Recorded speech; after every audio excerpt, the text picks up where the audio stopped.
Students, today I will, as you know, I have already started the chapter religious development in medieval India. So in your online class, I have already started discussion. As you know that Bhakti movement had its genesis in the southern part of India. Along with that, it had spread in the northern part of India also. But today I will discuss. I have already started doing it from the book, but today I will discuss some important or the prominent leaders of the Bhakti movement. Now, as we start important Bhakti movement, we have to start with Shankaracharya. He was a great thinker, philosopher, and a leader of the. He was a leader of the Hindu revivalist movement. What is this revivalist movement? You know that in the 6th century, several new religion came into being. That was because of the fact that Hindu religion became very much ritualistic. It became very expensive. It became very ritualistic. People became fed up with this type of religion. So they wanted to join a religion which was very simple. But later on, the religious heads or the heads of the Hindu religion, they felt there must be some wrong practices going on. That is why the people left Hinduism and they started joining other religion like Buddhism and Jainism. So as a matter of fact, some cleansing was required in the Hindu religion, which came to be known as the revivalism. And Shankaracharya played an important role. He gave a new orientation to Hinduism. So he wanted to bring a change in the Hindu religion. He was born at Kaladi. Kaladi means the present day Kerala is known as Kaladi, and propounded the Advaita, that is monism, philosophy, and Nirguna Brahman, that is God without any attribute. Anyway, so I am just discussing, all things are not for you. What he did, his famous quotes include Brahma Satyam Jagat Mithya. That means the absolute spirit is the reality, the world of appearance is Maya. According to him, Gyan or knowledge alone can lead to salvation. He wrote commentary on the Bhagavad Gita, on the Brahma Sutra and the Upanishads, and wrote books like Upadesh Shastri, Vivek Chaudamani, Bhaja Govindam Stotra, and it is Shankaracharya who later on established maths, that is mathas, at Sringeri, Dwarka, Puri and Badrinath. So he has established the maths, that means a place of worship where people assemble and religious activities are done. They are known as the maths. The second in line was Ramanuja. He was born at Sri Perumbudur near modern Chennai in the 12th century. He opposed the Mayavad of Shankara and advocated the philosophy of Vishishta Advaitavad, that is qualified monism. Anyway, next, Brahman as defined by Ramanuja is an entirely personal God. Ramanuja considered Brahman to be Vishnu or one of his avatars. Vishnu has all the qualities of a personal God like omniscience, omnipotence, etc. Vishnu creates the world out of his love for human and controls the world at every step. The duty of human is to love and worship the Lord Vishnu so that he will grant deliverance when our worship has ripened. Next, another important was Madhavacharya. Madhavacharya was from Kannada region, and according to Madhava, Brahman and the world are considered to be two equally real entities and not related to in any way. Next was, many are there, importance are there, but I am not going to discuss all. I will discuss with you about Bhakti movement in Maharashtra. Let me see.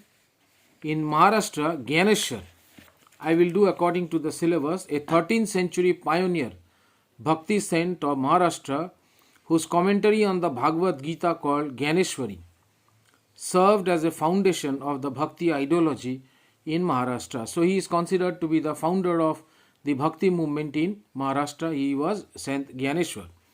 Arguing against caste distinction, he believed that the only way to attain God was through Bhakti.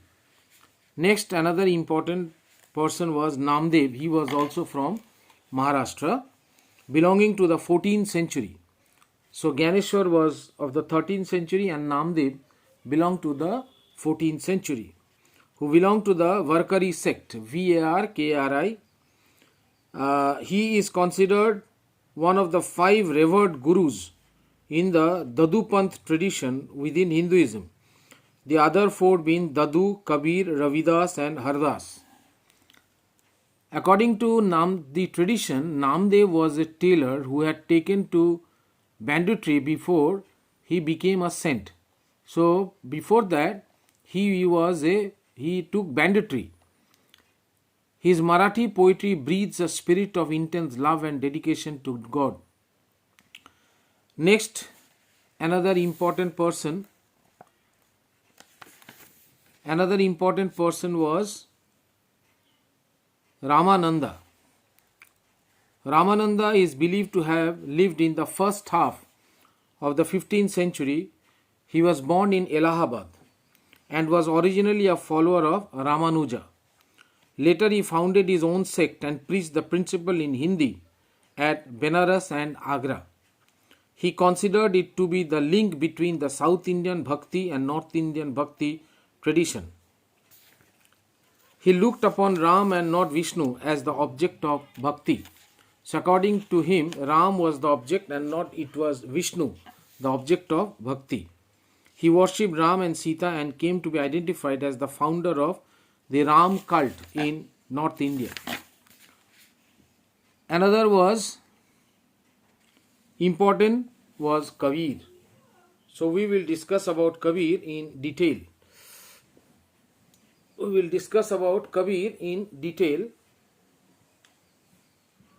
Kabir, among the disciples of Ramananda, one of the most famous was Kabir. He was a 15th century Bhakti poet and saint whose verses are found in the Sikh holy scripture Adi Granth. It is found in the Adi Granth also.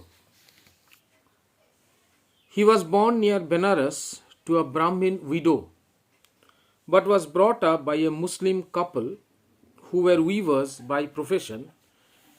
He possessed an inquiring mind. His mind was inquisitive, always wanted to search, and while in Benares learned much about Hinduism and became familiar with Islamic teachings also. He denounced idolatry. That means he did not support idol worship and rituals and laid great emphasis on the equality of man before God. He regarded devotion to God as an effective means of salvation and urged that to achieve this one must have a pure heart, free from cruelty, dishonesty, hypocrisy and insincerity. Kabir's object was to reconcile Hindus and the Muslims. He did not represent a particular community. He represented and he wanted to reconcile. That means to bring together both the Hindus as well as the Muslims and establish harmony between the two sects. He emphasized the essential oneness of all religion by describing Hindus and Muslims as pots of the same clay. To him, Ram and Allah, temple and mosque are all the same. He is regarded as the greatest of the mystic saints and his followers are called Kabir Panthis. Among those who were influenced by Kabir were Raidas, who was a tanner, that means a cobbler by caste, from Benares, Guru Nanak, who was a Khatri merchant from Punjab, and Dhanna, who was a Jat peasant from Rajasthan. Bijak is the best known of the compilation of the composition of Kabir. That is the best compilation of Kabir. Next comes Guru Nanak. The first Sikh Guru and the founder of the Sikhism was Guru Nanak. So we will do from Guru Nanak next day. Till then, all of you please go through the video and read the chapter. It will be helpful for you to understand. Till then, goodbye.